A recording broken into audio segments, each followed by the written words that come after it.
Xavi, ¿qué tal? Buenas tardes, ¿cómo estás? Muy bien, ¿y tú? Bien, encantado de estar aquí aprendiendo cosas súper interesantes de todos los ponentes que venís, que lleváis aquí experiencia y tips muy interesantes y muy útiles.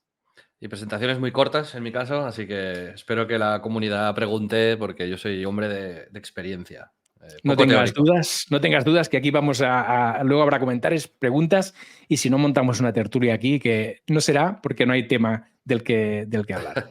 Te presento rápidamente, Xavi, por si alguien no te ubica. Xavi Robles, cofundador de Biz Agency y fundador de Eurogamer, Dux Gaming y Splendid. ¿Me dejo algo, Xavi? Tengo un restaurante que se llama Demo Gastrobar en Ahí, Barcelona, así correcto. que os animo a pasar. Bien, bien, bien, bien jugado ahí. Muy bien, pues Xavi nos hablará sobre la atomización de la creación de contenidos. Creo que tienes por aquí ya la presentación lista, Xavi. Si quieres, Sí, lo que haremos es pincharla, le das caña y luego ya tendremos tiempo tranquilamente de comentar, hacer preguntas y hacer un poco de debate sobre el tema que quieres comentar, que es muy interesante. Así que me retiro y te dejo con el tema. muy bien, gracias Paul. Hola, ¿qué tal a todos y a todas? Pues eso, yo soy Xavi Robles y primero pues me voy a presentar. Os avanzo que esta presentación es poco técnica porque no soy hombre que me haya aplicado en la teoría. Siempre me he guiado por la intuición y en lo que se refiere a la creación de contenido no me ha ido mal. Entonces mi experiencia va a ir un poquito más para allá. Lo que contaba Corti era excepcionalmente interesante. Lo mío será diferente, pero creo que mi experiencia pues, puede ayudar a algunos de los que estáis aquí. Como por ejemplo a Ricky, que ha trabajado conmigo y que recomiendo mi restaurante. Así que perfecto, Ricky. Gracias. Pero bueno, empezamos por eso, ¿no? ¿Quién soy? Yo estudié comunicación audiovisual y un máster en dirección de empresas de comunicación y empecé siendo periodista y creador de contenido. La parte de empresario ha venido más tarde en mi carrera. Como podéis ver, este soy yo con 18, 17 años y trabajaba en una revista, que ahora os hablaré un poquito de ella, escribiendo sobre videojuegos deportivos y de motor. Y, what the fuck, 20 años después, este soy yo y este ha sido mi camino y lo que os voy a explicar hoy. Entonces, ¿por qué os cuento todo este rollo? Porque creo que, por lo que a mí se refiere, la creación de contenido tiene mucho que ver con la historia de cada uno. Y a mí, trabajando con los mayores youtubers del mundo, como pues el Rubius, Willy Rex, Vegeta, Alexby, he trabajado con youtubers internacionales, con grandes marcas, todas las grandes marcas, con grandes agencias. Lo que he descubierto es que en mi experiencia, la historia de cada uno o una de los que se han dedicado a crear contenido tiene un valor intrínseco en el éxito que han acabado logrando. Éxito, siempre que hablo de éxito me da un poquito de repelús la palabra. Cuando hablo de éxito me refiero a un éxito puramente profesional, entendido como que puedes vivir de lo que te gusta y que tu visión o tu eh, canal ha calado con el público.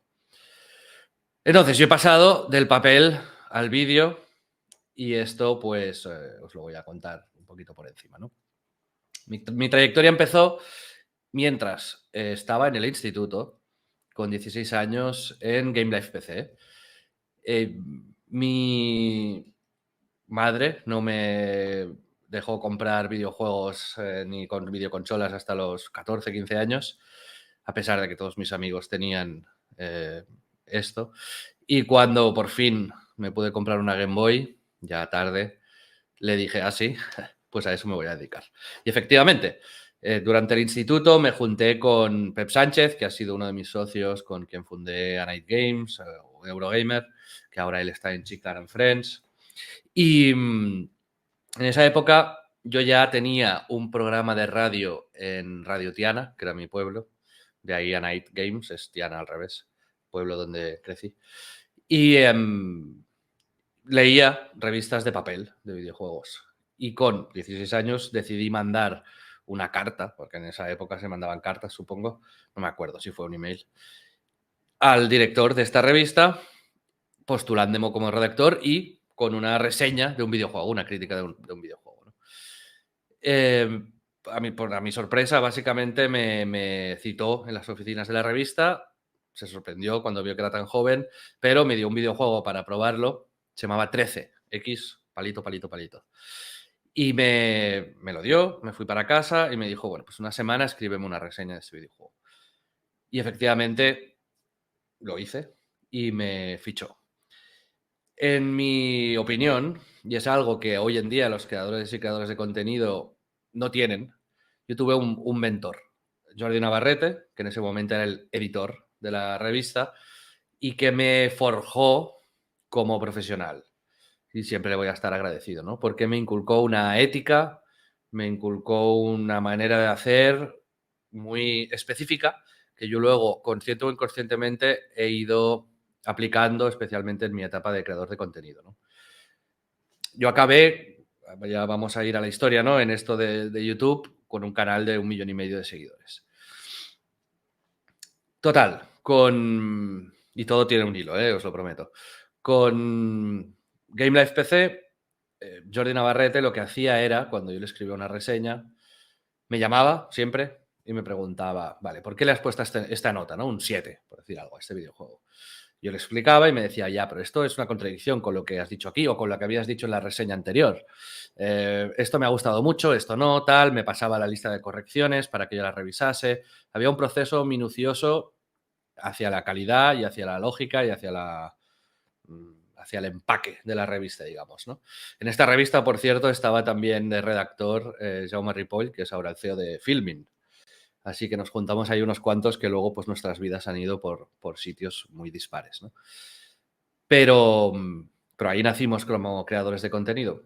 Entonces, al tiempo, al cabo de un par de años o así, empecé ya a cocinar con Pep a Night Games, que empezó como un blog, en la época de los blogs de videojuegos, y nosotros ahí ya hicimos algo que es una constante en la creación de contenido, que es la copia.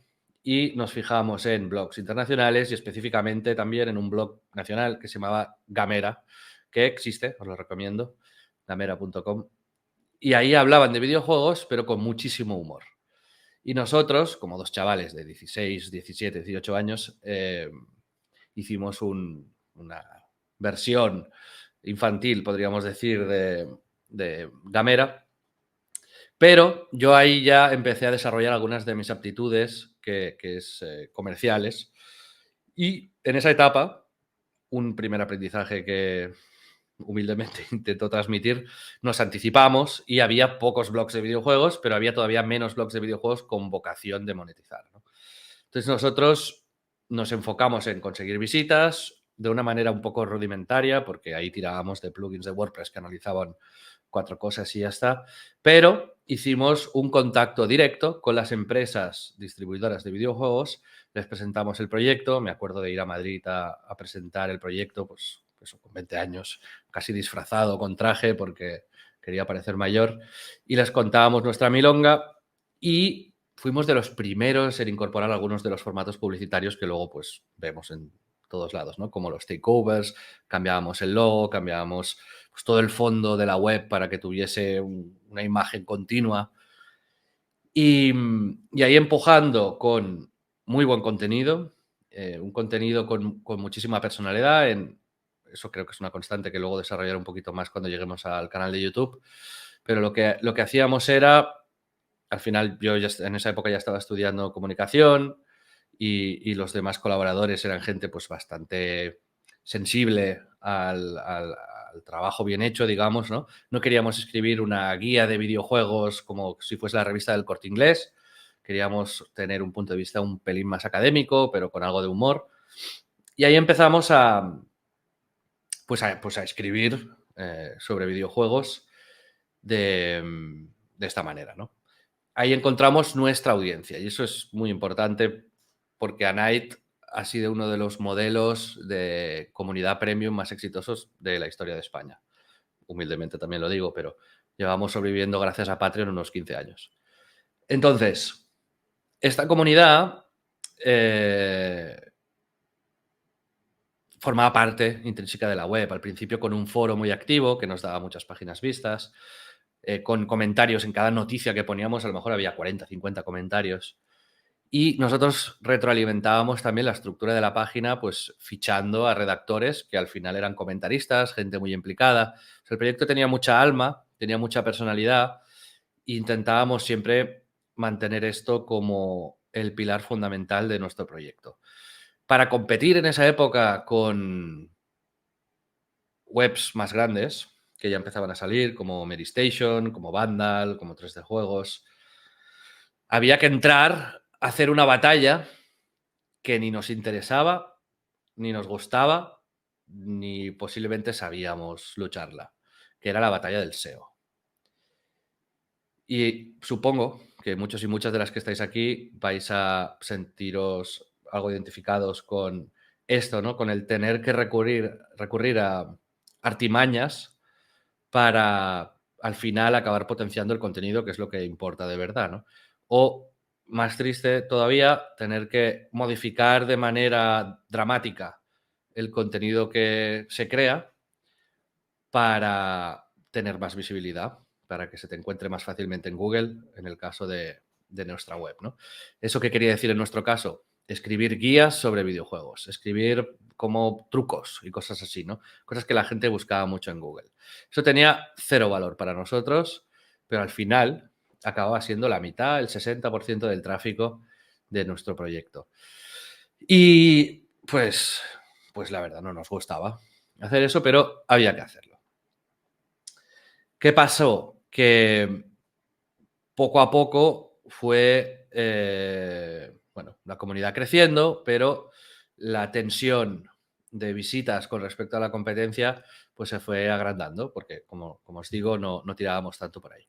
En ese momento tuvimos la suerte también de que vino una empresa internacional, inglesa, de Brighton, que se llama Eurogamer, y nos ofreció llevar la división española de Eurogamer. Son unos portales de videojuegos muy grandes, ¿no? Se hace periodismo de videojuegos ahí, crítica, noticias, todo esto.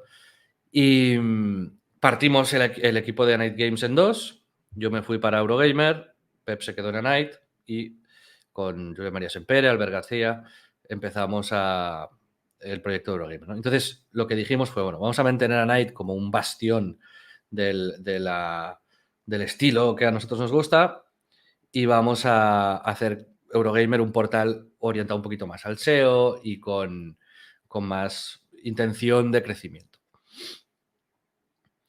Ahí hay un momento importante en mi carrera, muy relevante, que se llama Anite TV. Es algo que podéis buscar en YouTube, y es que hicimos un blog de los típicos blogs que luego se pusieron de moda en YouTube, pero como antes de que existiese YouTube. Lo publicamos, me acuerdo, en SubDivX y en Vimeo, porque no existía YouTube. Entonces, es un formato que luego, o sea, estoy bastante orgulloso de esto porque el equipo... O sea, si lo hubiésemos puesto a YouTube al principio, lo hubiese petado. Pero no existía. Entonces, ahí ya se ve un poquito la sensibilidad que nosotros buscábamos con Anite y que tiene una importancia capital en acabar viviendo de la comunidad. Y es que hacíamos cosas que no tenían... Luego voy a Eurogamer. Hacíamos cosas que no tenían una lógica de mercado especialmente relevante, como hacer un vídeo que nos llevó meses, que luego no se viralizaría, pero que nuestra comunidad valoró de manera muy positiva, y luego anecdóticamente acabamos con 2 páginas en el Mundo y tal, y en revistas de periódicos. O sea, hubo gente que sí que lo valoró y que nos dio un poco de volada, pero lo hacíamos porque creíamos en ello, ¿no? ¿Cuál fue nuestro razonamiento? Nuestro razonamiento fue: tenemos que conseguir a toda costa transmitirle a nuestra comunidad como somos nosotros, porque creemos que el valor está en los que escribimos, no tanto en el contenido que hacemos, ¿no? Es decir, nuestro sueño era que la gente viniese a nuestra web para leer los artículos que hacía Pep o Víctor o yo o quien fuese, ¿no? Claro, escribir es muy impersonal, ¿no? Entonces, eres un nombre, tienes un estilo, pero cuesta que la gente empatice de manera bestia contigo. Por eso nos pasamos al vídeo y por eso empezamos un podcast que se llama Reload, pues que va muy bien, la verdad, nos tiene más de 100.000 escuchas semanales y semanal el podcast, y otro que se llama Recarga Directa, más reciente, que es diario también sobre videojuegos, ¿no? ¿Por qué? Porque así la gente podía vernos y podía escucharnos. A pesar de esto, la distancia que os decía entre las webs más importantes fue creciendo. Nosotros teníamos, me invento los números, 10.000 páginas vistas al día y los grandes portales tenían 100.000. Los anunciantes empezaron a decirnos, oye, nos gusta mucho, sé que tenéis una comunidad premium, que guay lo que hacéis, pero no nos compensa porque de cara a nuestros jefes o a internacional, pues no podemos justificar poneros el mismo dinero que os poníamos o invertir en vosotros y no en esos 4 que son más grandes, ¿no? Y estuvimos a punto de cerrar Night Games. Hubo un día en el que nos reunimos Pep, Víctor, Fran y yo, y ya escribimos un email de despedida un post de despedida que no sé si estarán borradores todavía en Anite o si alguien lo conserva, pero... Y desde ese momento Patreon acaba de lanzarse, supongo que conocéis Patreon, y ahí dijimos, oye, ¿y si nos pasamos a Patreon? No había nadie en Patreon en ese momento, nadie, en España por lo menos. Y era como, ostras, ¿pero cuánto necesitamos al mes para sobrevivir? 5.000 euros. Joder, con los anuncios ahí, pues hubo una época que ganábamos bastante pasta, ¿eh? Pues a lo mejor estábamos entre 15 y 20.000 euros al mes, pero luego la cosa fue bajando, ¿no? Como os decía, y era como lo mínimo necesario para vivir, si somos 3 o 4, pues son 5.000 euros para gastos, para sueldos, para tal, y luego pues lo complementaremos con algo de publicidad. Pero decíamos, le vamos a pedir a la gente que no está acostumbrada a pagar a que nos dé 5.000 euros al mes.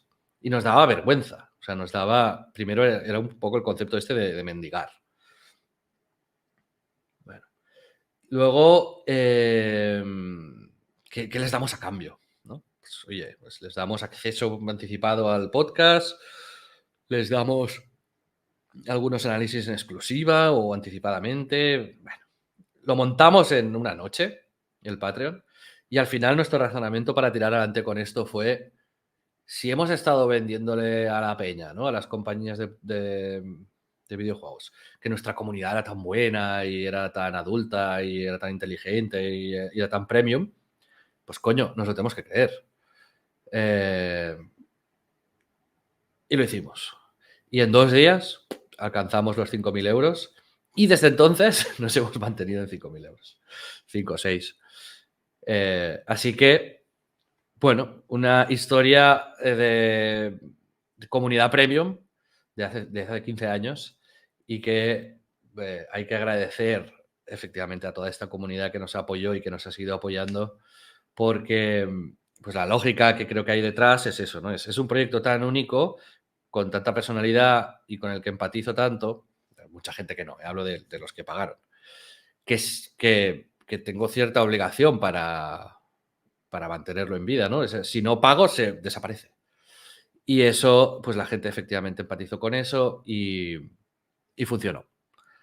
Así que, pues bueno, Anite ya se sostuvo con Patreon, Eurogamer seguía en una línea más, como os decía, más de portales, más de webs grandes. Si queréis hacerme alguna pregunta por el camino, por favor, voy leyendo el chat, así que las podré contestar, ¿eh?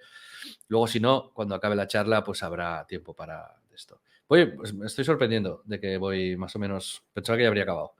Bueno, en todo caso, Eurogamer, llega el momento de... Somos un portal, ¿qué pasa? Ya resumiendo, volvemos un poco al problema de nos estamos convirtiendo en una churrería. Estamos haciendo guías, trucos, no sé qué, tenemos contenido muy bueno, pero ahí era a saco, ¿no? Teníamos gente contratada solamente para hacer guías, gente solamente para escribir sobre trucos. Se nos iba una de recursos, una de talento en eso. Borja Pavón, que ahora es uno de los grandes streamers y youtubers y que es muy famoso en el mundo de la creación de contenido, empezó escribiendo guías durante años en Eurogamer. Y a mí ya me jodía porque pero bueno, lo necesitábamos en ese caso y además lo hacía muy bien y muy diligentemente, ¿no? Pero una vez más nos encontramos con el dilema de ¿qué hacemos para diferenciarnos de la competencia? Porque si seguimos por esa vía, otros pues, tenían más dinero o se habían asociado con grandes grupos y nosotros pues no teníamos pasta para invertir y crecer a saco. Y además es que no queríamos crecer así. Y ¡pam! Llegó YouTube, ¿no? YouTube fue, pues como el Anite TV que os había dicho antes o el podcast de Anite, pues para Eurogamer fue YouTube. Es decir, fue nuestra manera de decir, vamos a empatizar con la gente enseñándoles quiénes somos, qué hacemos y que vean que esto no es un portal churrería, sino que hay peña detrás que tiene una serie de movidas y que puede que empaticéis con ellos también, ¿no? Eso se lo tengo que agradecer a mi grandísimo amigo José María Arias, que ahora trabaja en Red Bull como director de contenidos. En esa época creo que trabajaba en Electronic Arts y que vino a pasar un tiempo a mi casa de visita a Barcelona y un día me habló de YouTube y me dijo, hemos hecho un evento y hemos convocado a la prensa y ha venido Juan Mata, que en ese momento jugaba en el Chelsea o en el Valencia, no me acuerdo, y a Rubios y a Mangel, que eran dos youtubers. Dice, todas las televisiones estaban con Juan Mata, todos los chavales estaban con Rubius y Mangel. Y el tío me decía, no lo entiendo. O sea, les dieron para que viniesen un iPad, les regalaron a Rubius y Mangel y les pagaron. Y el tío me dijo, tío, Xavi, te tienes que meter en YouTube. O sea, esto es una locura, esto lo va a petar. Y yo que siempre pues creo que tengo cierta intuición para esto, lo vi claro y dije, vale. Y al día siguiente ya había creado el canal de YouTube de Eurogamer y con 3 cañas me puse a hacer vídeos y mi objetivo era un vídeo al día. Sin análisis de mercado, sin nada. Y ahí pues me costó mucho convencer a los redactores de Eurogamer de hacer vídeos. Ellos lo veían como una patrañica. Y la verdad es que al principio lo era, porque lo que podía hacer con los recursos que tenía era lamentable. Pero ahí pues, están subidos, lo podéis ver. Los primeros vídeos de Eurogamer. Y ahí estuve yo remando como 6 meses haciendo casi pues, un vídeo al día, ¿no? Me acuerdo de que fui a una presentación a Alemania de Nintendo y ahí aproveché para grabar, todo el mundo me miraba raro. Y nuestro dilema en ese momento fue, oye, vamos a intentar trasladar esto que somos nosotros como redactores, como periodistas, como pues eso, ¿no? Comunicadores, a la gente usando el formato usando YouTube y usando un poco el lenguaje de YouTube, ¿no? Porque teníamos claro que nosotros no éramos el Rubius, no éramos youtubers al uso, éramos más una redacción, ¿no? ¿Cómo podemos trasladar eso ahí? Y nos pusimos a inventar formatos. Uno era las noticias de la semana. Y cada semana nos juntábamos, montamos un plato en la oficina y nos lo curramos bastante. Nuestro amigo Israel Mendieta nos hizo como un fondo metálico perforado, pusimos LEDs detrás, todo muy precario, ¿eh? Pero era resultón para el momento. Y empezamos a hacer esto, ¿no? Luego se nos ocurrió también el like y dislike, que es un formato que también, igual que las noticias de la semana, sobrevive hoy en día, que era hablar de videojuegos, pero le sacábamos tarjetas negativas o positivas, ¿no? La roja, la naranja, la amarilla o la bronce, plata o dorada. Hay la platino y la negra, que son las como que no salen nunca, pero a temas, ¿no? Pues aunque yo que sé, Ubisoft cancela un juego y echa a 50 empleados, tarjeta roja, ¿no? Entonces lo desarrollamos, éramos 3 y funcionó muy bien, porque era un mix perfecto entre prensa, YouTube, humor. Y al principio la atracción era complicada. Para pasar de 0 a 1000 suscriptores, pues pongamos que tardamos 6 meses, pero luego es exponencial. De 1000 a 10.000 tardamos 6 meses, de 10.000 a 100.000 tardamos 6 meses, de 100.000 a 500.000 tardamos pues a lo mejor un año, luego ya va bajando. Y ahora pues, estaremos entre 1,5 millones y 2 de suscriptores, ¿no? Entonces, ahí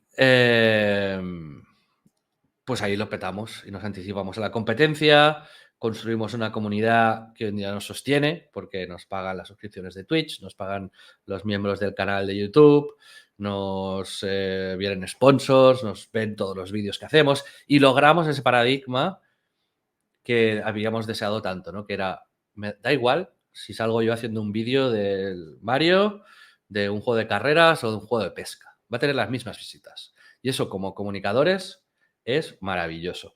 Y a nivel personal, para mí, es un orgullo que creo que nunca más sentiré tan intensamente, ¿no? A día de hoy, que hace ya 7, 8 años que no salgo en el canal de YouTube, me siguen llegando muchos mensajes de cariño y físicamente en la calle muchas veces de gente que agradece lo que hicimos con Anite y con Eurogamer, y eso para mí es motivo de orgullo extremo, porque creo que el comunicador esa es su máxima recompensa. Así que, ¿qué podéis extraer de ahí? Pues vosotros mismos podéis, supongo, hacer esta reflexión, ¿no? Pero esta ha sido mi experiencia y a pesar de que, como veis en la pantalla, pues hicimos el tonto algunas veces con retos virales y movidas así, pues no era lo común, ¿no? Pero lo he puesto para mostrar que había ese mix, ¿no? De tal, ¿no? Así que este ha sido un poquito mi camino y es lo que me ha llevado a Biz Agency, que ha sido, pues, mi proyecto más, digamos, con más impacto económico en general, ¿no? Biz es una agencia que existe, que fundé con Jordi Torras, mi socio, hace, pues, en 2013, creo, ahora 10 años ahora, y que fuimos fundadores, luego CEOs, co-CEOs los dos, ¿no? Durante, pues, 10 años, y en febrero del año pasado dejamos nuestro cargo como máximos responsables y ahora somos asesores de consultores de la compañía. ¿Qué es Biz Agency? Todavía no. Biz Agency es una agencia de representación de creadores de contenido. Como mi experiencia con Eurogamer ha habido también, algunos de los youtubers no tenían esa parte que yo había adquirido en Eurogamer y Granite, en la parte de web de comercial. Contacto con las compañías, conseguir campañas de publicidad, que me mandasen los juegos antes, etcétera, etcétera. Ahí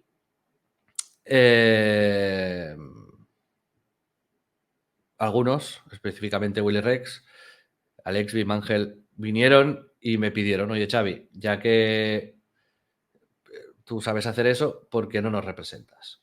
Y yo, pues, ¿representas cómo? Pues nuestro manager, ayúdanos a conseguir publicidad, ayúdanos a conseguir campañas, a monetizar nuestro contenido. Yo tenía relación con ellos, sobre todo porque quería aprender de lo que hacían y quería ver cómo iba todo esto. Un consejo, yo nunca les pedí nada, nunca les pedí una mención, salir en sus vídeos, tenía mucho que ganar con Eurogamer, ¿no? Nunca se lo pedí. Y eso pues les generó confianza. Y entonces, pues yo soy más creativo y me faltaba la parte más financiera. Y ahí yo conocía a Jordi Torras, que tiene una empresa desarrolladora de videojuegos, me llevaba muy bien con él, tampoco hacía tanto que nos conocíamos, pero le dije, oye, tengo esta oportunidad, ¿a ti te molaría asociarte conmigo y montar eso? Y me dijo, mira, si juntamos a los 5 top creadores, yo lo veo claro. Y nos ponemos tú y yo a media jornada y empezamos con eso. Bueno, y ahí empezamos a trabajar con eso. Yo ahí ya me tuve que desentender de Anite y de Eurogamer un poquito, y yo era director de ambas revistas, ¿no? Pero yo, Anite, básicamente los fundadores éramos Pepe y yo, pero Víctor y Fran, que desgraciadamente falleció, pero era fundamental en la web, éramos los que dirigíamos de facto la web, y Víctor y Pep se quedaron ahí. Y en Eurogamer era Sempere y Albert García, y también se quedaron ahí, especialmente Sempere, que es el director actual, ¿no?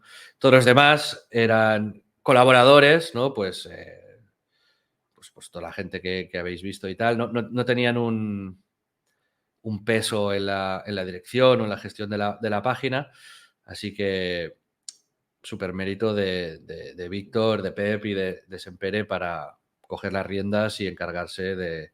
O sea, adquirir, al final ellos tuvieron que adquirir ese rol que tenía yo más final, de conseguir pasta, de gestionar el cash, de ver, pues, de pagar los sueldos, básicamente, ¿no? Pero bueno, entonces yo me pasé más a Biz y empezamos una agencia con 2 personas a media jornada. Y creo que el mayor mérito que tuvimos ahí es que nos inventamos una industria, realmente, porque no existía la creación de contenido en vídeo en ese momento a nivel industrial. Íbamos a hablar con directores de marketing, con empresas y a pesar de que el Rubius tenía 1 millón de visitas por vídeo, ese tío en gallumbo, se hecho cuarto, que friki, que no sé qué, tal. Y era un poco penoso, en realidad, pero bueno, ahí seguimos insistiendo y algunas empresas como Kellogg's, como Oscar Mayer, como PlayStation, nos confiaron en nosotros. Sony Pictures. Y ahí hicimos algunas cosas que fueron pues, brutales, ¿no? Con Sony Pictures, Pedro Ample, que es mi co-host del podcast que tengo ahora, se llama En Crisis, si lo queréis escuchar. Se inventó un formato que se llamaba La Otra Película y Sony Pictures ganó en un día 250.000 suscriptores en YouTube. Hicimos unas campañas con Burger King o con McDonald's, no me acuerdo, que regalamos 1 millón de hamburguesas. Fue la campaña más exitosa de su historia en Internet. Hicimos un torneo donde tuvimos el récord Guinness de audiencia de 1 millón de espectadores concurrentes que luego rompimos con Ibai y la velada de boxeo. O sea, nos construimos una industria que no existía ni aquí, ni en Estados Unidos, ni en ningún lado, de pura intuición.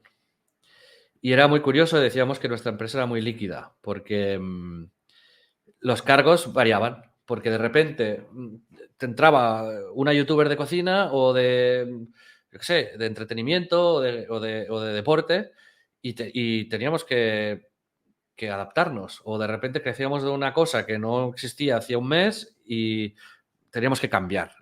Los cargos, o sea, los llamamos talent managers a la gente que gestiona los influencers. Nos inventamos nosotros ese nombre, se inventó Pepe Arcas. Fuimos como sobre la marcha haciendo eso. Y aquí también eso es importante, creo que es otro aprendizaje de mi historia, no pretendo decir que mi vía es la buena, porque posiblemente no.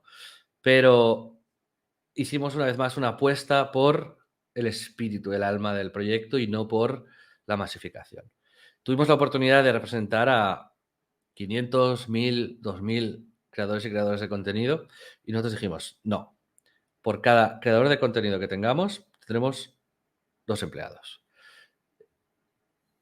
Y así les podíamos dar un servicio adecuado, un servicio bueno. Y la creadora de contenido iban creciendo de manera bastante improvisada, pero con nuestra ayuda fuimos desarrollando y tratando cada canal como una pequeña empresa, ¿no?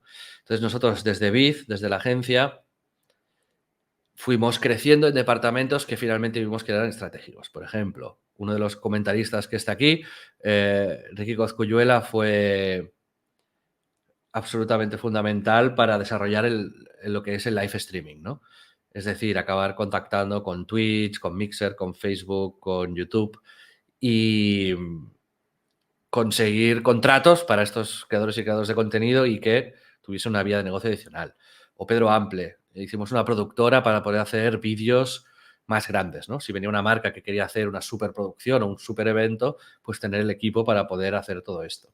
Al final, este crecimiento interno que hicimos, que nos acabamos convirtiendo, pues eso, en un equipo comercial mucho más grande, en un equipo de creativos mucho más grande, una productora mucho más grande, la parte de live streaming, etcétera, la parte de talent managers, era primero nuestra manera de retener a nuestros creadores y creadoras de contenido, porque les ofrecíamos un valor, es decir, estáis con nosotros, nos dais una comisión de lo que ganáis, pero os damos un servicio y os ayudamos, y con lo cual os ahorramos tener que tener todo este equipo vosotros y vosotras, sino que os lo ponemos, ¿no? Y os lo hacemos a medida.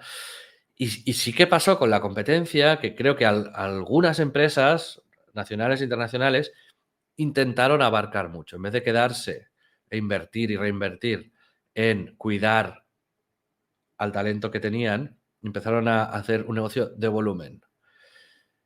¿Y qué pasaba? Que el modelo este de agencia y de creación de contenido es un negocio que se basa en la confianza y en la credibilidad, ¿no? Y si tú ves que no le ponen atención a tu proyecto, si ves que eres uno entre mil y si no hay amor y mimo en lo que haces, pues se iban. Y son empresas que hicieron un super boom y luego boom, se deshincharon porque no había una sensibilidad hacia la creación de contenido o hacia los creadores y creadoras. Entonces, pues logramos mantenernos como líderes y hemos seguido como líderes desde entonces, ¿no? Vendimos la empresa, Jordi Torres y yo, a un grupo francés que se llama Webedia, que es el propietario de la compañía hoy en día, y que tienen, pues, por ejemplo, compró también Weblogs SL, que tienen Shataka, Apple Esfera, todo esto, 3D Juegos. Es una macrocorporación de ocio digital. Nosotros pues éramos su pata de creación de contenido e influencers. Y con esa misma filosofía nos hemos mantenido durante todo este tiempo. Veo que, por ejemplo, David Sustaeta pregunta cómo conseguimos contactar con esas marcas.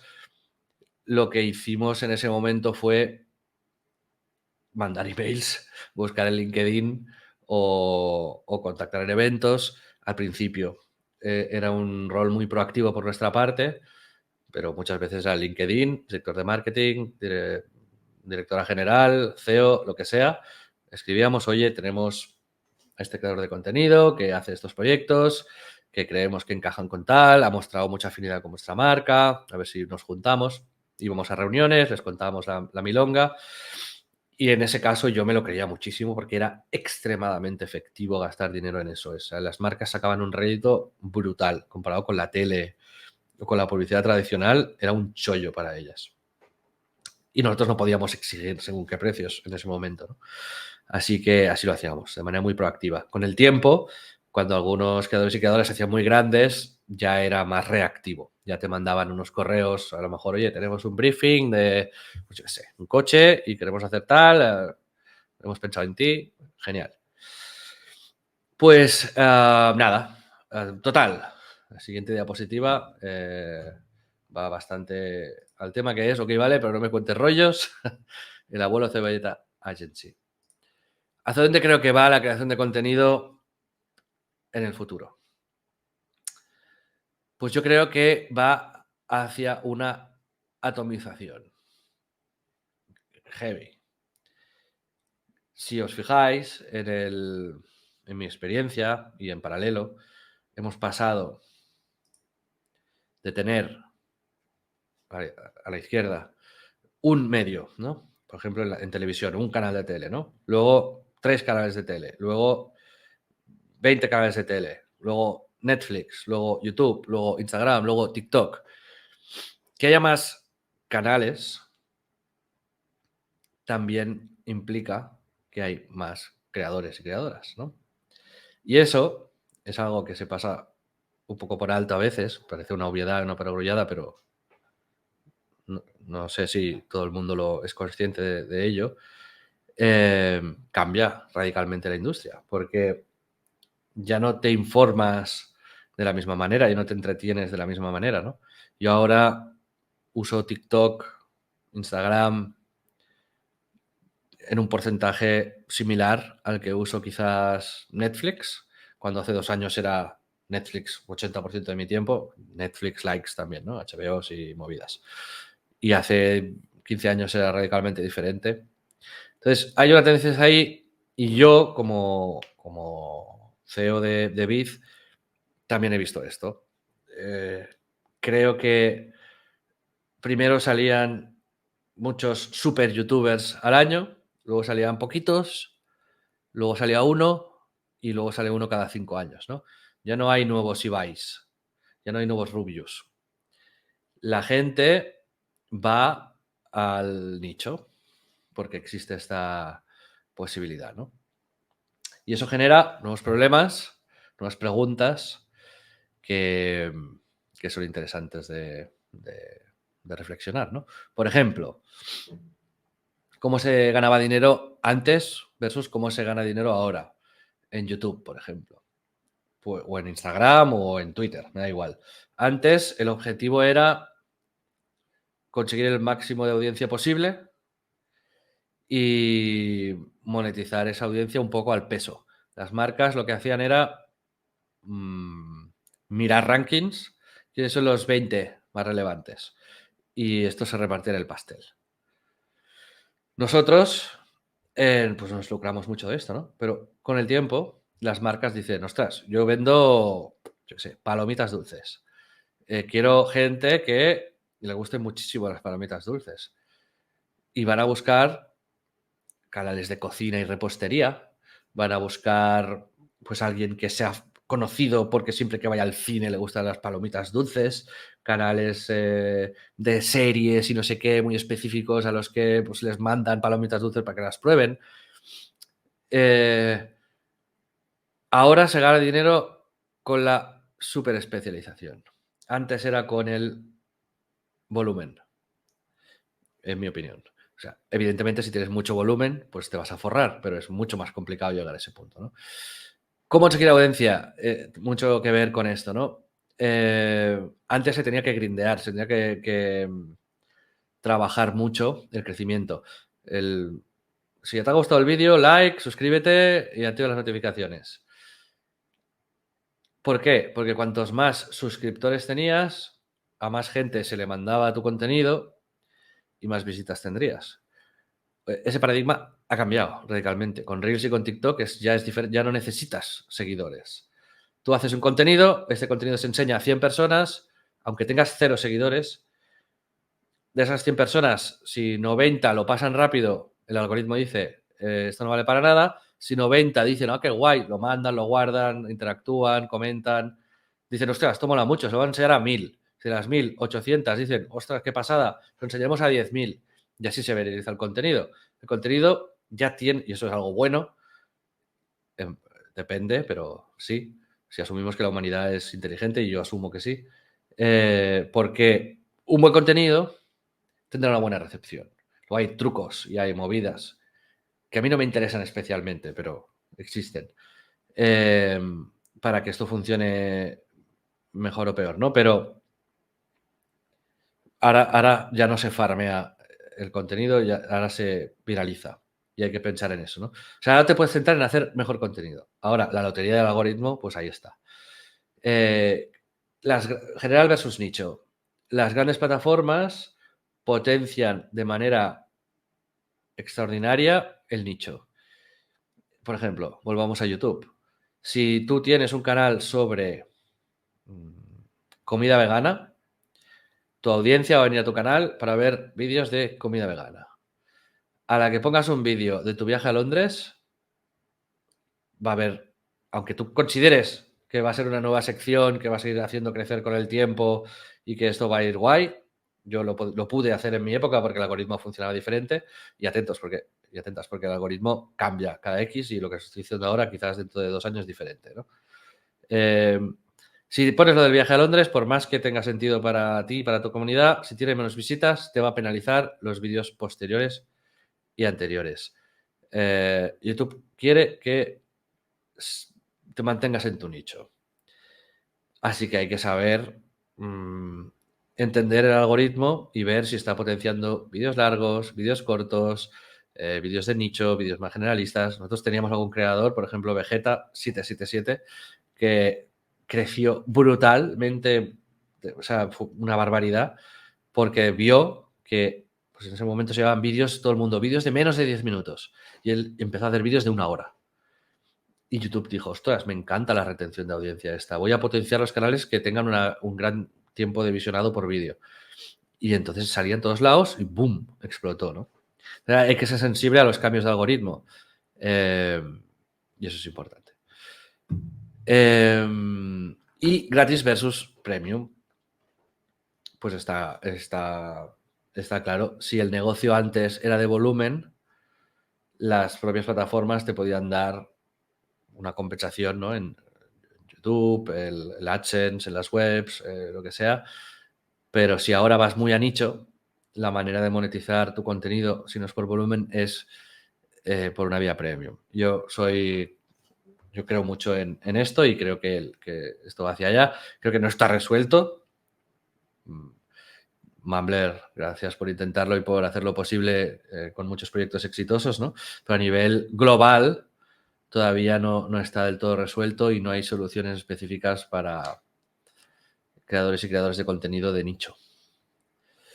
Entonces pasamos ya a la última slide, así que si tenéis preguntas, id pensándolas. ¿Qué creo que hay que hacer? Creo que hoy en día hay que especializarse en un nicho. Cuando digo un nicho no quiero decir que hables de surf y ya está. No, puede ser un nicho general. Puedes hablar de tecnología. No hace falta que hables solo de móviles o de teles o de pantallas, a pesar de que te iría bien. Pero puedes hablar de comida, eso es un nicho. Pero no te salgas de tu nicho dentro de lo posible, porque te van a penalizar. Crear comunidades potentes. Pues llevo una hora hablando de esto. Anite, Eurogamer, Biz. Al final, las plataformas han ido cambiando, ¿no? Primero leíamos en papel, luego leíamos en WordPress, luego veíamos cosas en YouTube, hoy las escuchamos en Spotify y en otros lados. La plataforma ha cambiado, la comunidad es lo que se mantiene. No creo que sea, y ahora aquí me estoy aventurando, pero no creo que sea tan importante. O sea, a mí no me gusta y iba a decir odio, pero no es tan fuerte la palabra. No me gusta y me rechina la gente que lo hace todo para la comunidad, ¿no? Que esto es lo que la comunidad quiere.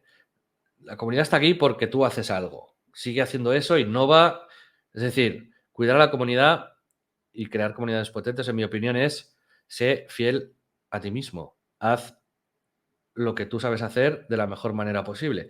Así se construye una comunidad. Luego, dales herramientas para que se manifiesten, ¿no? Pero no quiero decir satisfaz a la comunidad, eso es horrible. Ya me entendéis.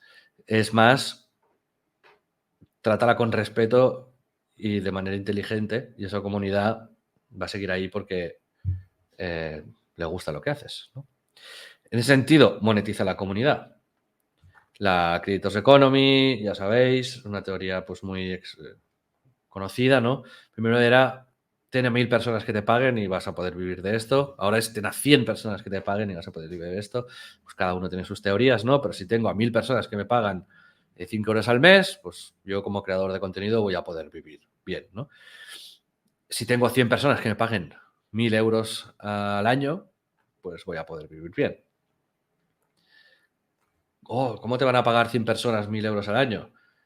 Pues véndeles un curso de bolsa, si es que eres experto en finanzas, o pues yo qué sé, haz un seminario en la ciudad donde estés una vez cada 6 meses y que sea muy exclusivo con ponentes de mucha calidad. Vende un merchandising ultra exclusivo. Si ya tienes un canal de cocina, pues yo qué sé, crea un grano de café muy específico y véndelo a solamente 1000 unidades y que te las compren a 20 euros. No lo sé. Si eres pues un educador o una educadora, haz un libro y véndelo. No es monetización directa con las suscripciones del canal de YouTube o lo que sea. Puede ser vendiendo cosas o puede ser, es un poco abstracto, pero monetiza tu comunidad de alguna manera. Creo que esto es algo en lo que no se tenía que pensar antes, pero ahora sí. Vuelvo, los creadores y creadores de contenido se han vuelto más, o se tienen que volver por fuerza más multitarea en esta atomización, ¿no? de la profesión. Pues tienes que dar charlas, aquí estoy, tienes que hacer vídeos, tienes que vender productos, tienes que colaborar con marcas. Ya no puedes vivir solamente de los ingresos de YouTube, o ya no puedes vivir solamente de lo que te trae la web, a no ser que seas mastodóntico y no vas a serlo, posiblemente. O sea, es uno de cada 10 millones. Entonces, en la diversificación de las vías de ingreso está el éxito. Ese multicanal, hoy en día no puedes publicar solamente en YouTube. Yo tengo un podcast que publica solo en Spotify. bueno, y en Apple Podcast y todo eso, ¿no? En crisis. Pero efectivamente, como decías en la charla anterior, hay que ponerlo en YouTube ahora que se mete en el tema de los podcasts, porque si no la discoverabilidad no de esto. Tienes que hacer clips para TikTok para que se viralicen. Tienes que tener un buen Instagram, tienes que hacer cositas en X. Ya tienes que pensar tus proyectos como creador o creadora de contenido con una mentalidad multicanal, ¿no? Y en la medida de lo posible, profesionalízate, contrata gente que te ayude y no hagas las cosas solo, porque lleva al burnout y a la o sea, es un grindeo muy grande y te vas a acabar quemando. He visto durante muchos años cómo la gente al final se convierte en esclavos de Google o de Amazon. Evita eso. Digamos, crea un negocio sostenible y pon tú las reglas. Si quieres publicar cada día, publica cada día, pero haz algo sano, diseña algo sano y acostumbra a tu comunidad a algo sano para ti. Si te quieres tomar unas vacaciones, tómate unas vacaciones. Móntatelo para no ser un esclavo de Amazon. Es un buen consejo. Y agradecimientos a Pitch, que es la plataforma con la que he hecho esta presentación, maravillosa, pitch.com. He hablado en mi podcast de ella, gratis, pero te pone una marca de agua y una slide al final. Con esto acabo y abro turno de preguntas. Hombre. Mil gracias. Yo creo que Otra. vale oro. O sea, me parece brutal porque al final son nada, unos cuantos puntos, pero creo que es acojonante la de sabiduría que está acumulada aquí durante todos estos años. Así que mil gracias por compartir tanto. A vosotros, a vosotros. Brutal. Sí, luego teníamos por aquí alguna pregunta que creo que ya la has respondido, la de cómo conseguías contactar con las marcas, esto ya lo has comentado. Luego está por aquí Leo, del equipo de Mumbler, que pregunta también algo. ¿Qué pasa si el algoritmo de YouTube recompensa algunos de mis contenidos que no son los que yo me quiero especializar? Pues que vas a tener que tomar alguna decisión. Tendría que ver exactamente, no sé si entiendo del todo la pregunta, pero puede ser que en YouTube esté de moda otra cosa que no sea la que tú hagas, con lo cual puedes decidir o no saltar hacia esa tendencia, o puede ser que YouTube de repente recomiende alguno de los vídeos que no, de los que no son tu core del canal. Muchas veces guíate un poquito por la intuición y por el gusto. Si ves que algo está funcionando muy bien, que no es lo que pensabas que iba a funcionar bien, pero te sientes cómodo con ello, aprovecha la ola. Eso es especialmente evidente en TikTok, que a veces se viraliza lo más tonto. Nosotros no he hablado de Dux Gaming en la charla de hoy, pero tenemos unos 30 millones de views al mes más o menos con Dux Gaming en TikTok y es una barbaridad porque subimos más o menos un par de TikToks al día. Pues hay algunos que tienen 10.000, 15.000 views, pero otros que te pillan 5 millones y no te lo esperas, ¿no? Entonces, pues intentamos analizar mucho qué pasa, por qué, y si creemos que es algo que merece la pena, pues apostamos por ello y surfeamos esa ola. Yo te quería preguntar un par de cosas, Xavi. La primera, ¿cuál crees que ha sido la importancia de llegar pronto a las olas? ¿No? Porque en todos los proyectos que has comentado, has llegado pronto a la ola del blog, has llegado pronto a la ola del Patreon, has llegado pronto a la ola de YouTube. ¿Qué importancia ha tenido esto? Alta. Hay una frase que yo siempre me he guiado un poco por ese mantra, ¿no? Que es el primero es el mejor. Pues como el mejor no voy a ser, intento ser el primero. Y te diré que no es algo premeditado, ¿eh? O sea, yo no estoy en busca y captura de nuevas cosas, sino que por pura intuición veo que algo tiene mucho potencial y me engorilo. Y entonces ahí me meto, pruebo y experimento, ¿no? A mí recientemente con el tema del podcast me ha me empezado a interesar muchísimo y he empezado un podcast, ¿no? Y estoy en esta etapa de ver cómo va, ¿no? ¿De qué manera va a crecer esto? ¿Cómo viralizar las movidas? Pero una ola, por ejemplo, que no surfeé es la de TikTok. Yo no vi... o sea, me arrepiento mucho, vaya, pero eso no va a durar mucho, ¿no? Y luego con la agencia pues estábamos jodidos porque los grandes creadores vinieron por ahí en los próximos años y ya no los podíamos fichar cuando empezaban, sino que teníamos que ya mirar si comprar una agencia más pequeña, ya no teníamos expertise en eso. Pero sí, es importante, efectivamente. Creo que hay que estar siempre atento a las nuevas plataformas, meter una patita, y yo lo hago de manera muy natural. No sé si es algo común o no, pero yo sí que suelo hacerlo. Correcto. Engorilarse como motor también es Sí, importante. sí, sí. Sin Corti, no pasarse, sé pero... si... Sí, sí, sí, eso es. Corti, no sé si querías comentar tú algo antes de que lance yo otra pregunta. No, pero tenía una y va un poco, tiene una cierta relación con esto, ¿no? Porque hemos hablado aquí de también, ¿no? De estar pronto en las olas, pero por otro lado, Xavi, ¿cuánto tiempo se tarda en despegar bien? O sea, porque creo que al final con lo que has ido contando, yo también una cosa que he estirado es, oye, le has dedicado mucho tiempo a cada cosa y seguramente mucho tiempo hasta que ha empezado a crecer y es algo que no se cuenta tanto y luego la gente se frustra. Sí, es cierto. Pues en mi caso, yo creo que un par de años, por lo menos, por proyecto de picar mucha piedra y de estar con el agua al cuello. Y creo que es importante, ¿cómo le llamáis esto vosotros? El bootstrapping, ¿no? El ser, o sea, que nadie cobre, que todo el mundo tal. Yo siempre he sido, todo el equipo he tenido la suerte de que ha compartido esta filosofía, digamos, y si no, no hubiésemos podido tal. Ahora estoy en un punto en mi carrera en el que puedo empezar proyectos financiándolos, pero me gusta mucho menos. Y curiosamente, los proyectos que empiezan con una financiación inicial me han ido mucho peor que los que han empezado con un equipo y tal. Entonces, es algo negativo, ¿no? El estar así, pero si nace de la pasión, de la visión, del gusto y tal, pues sí. En mi experiencia, un par de años, y ahí es el momento de decidir si sigues o no sigues, o si lo mantienes como negocio, o si lo conviertes en un hobby, entonces lo disfrutas de otra manera sin tanta presión. Pero sí, se tarda y no hay que desesperar. Sí, se tarda mucho. Mucho Sí. más de lo que crees siempre. Luego te quería preguntar otra cosa, Xavi. ¿Tú crees que los grandes creadores en algún momento van a subirse a esa tendencia de ir a lo premium? Lo digo porque sería algo muy pedagógico para todo el mundo, porque yo creo que el común de la sociedad aún piensa que la única forma de monetizar en Internet es a volumen, ¿no? Sí. ¿En algún momento tú crees que esto va a pasar? A ver, ya ha pasado, en realidad. Las suscripciones de Twitch son premium, básicamente. Y los miembros del canal también. Y quieras que no, la venta de productos también.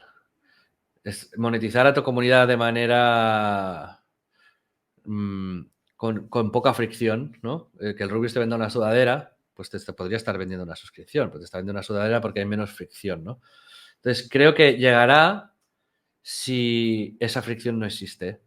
Twitch no pone mucha fricción porque es las mismas herramientas de la plataforma, es un lenguaje que todo el mundo entiende, pero los primeros que empezaron a pedir suscripciones a la peña, no fue fácil, ¿eh? O sea, el cambio de YouTube a Twitch fue muy complicado. Nadie se quería ir a Twitch. Porque era de repente empezar a mendigar suscripciones, como se decía en esa época. Hoy en día es súper mega común. Te conviertes en un esclavo de Amazon, pero ahí está la cosa, ¿no? Pero la pregunta es muy buena y es algo a lo que le doy muchas vueltas. Creo que si alguien consigue no generar fricción en el día a día de la gente y que los creadores y creadoras puedan ofrecer algo con sentido, fácil, con una monetización atractiva, pues ¿por qué no? Posiblemente no exista una solución masiva para esto, sino que sean muchas soluciones y que cada uno elija la suya. Esa es mi opinión. Pues tiene mucha pinta que puede ser así. Muy bien, Xavi, pues mil gracias por la charla, por contarnos tantas cosas, que ha sido brutal y sobre todo esas conclusiones finales que creo que son oro para todos. Así que un abrazo fuerte y hasta la próxima. Mira, perdón, me dice, ¿por qué comentas ser esclavo de Amazon? Porque sí que... Porque en Twitch existen las suscripciones gratuitas que te regalan cuando tienes Prime Video. Sí. Te dan una suscripción y tú puedes usar eso y canjearlo para apoyar algún canal, ¿no? Y le llegan 3 euros al canal. Entonces, ¿qué pasa? Que si la gente no puede, o sea, cuando la das, al cabo del mes siguiente tienes que entrar otra vez y volver a darla. No te puedes decirles, dásela siempre a este canal. Con lo cual, si te vas de vacaciones, o no estás activo muchas horas, la gente entra con ganas de dar la suscripción y si no estás, se la van a dar a otro. Entonces tienes que estar 12 horas al día sin vacaciones y acabas trabajando para Amazon porque han usado una serie de trucos para que ahí te mantengas haciendo eso, ¿no? Sin que te paguen un sueldo en realidad. Y estás trabajando para Amazon sin cobrar un sueldo para captar la atención de la gente y que te pague la gente, no Amazon. Entonces, pues eso es ser esclavo de Amazon. Pero bueno, en todo caso, gracias por las buenas palabras y ha sido un placer. Un abrazo fuerte, Xavi. Muchas Hasta la gracias, próxima. Xavi.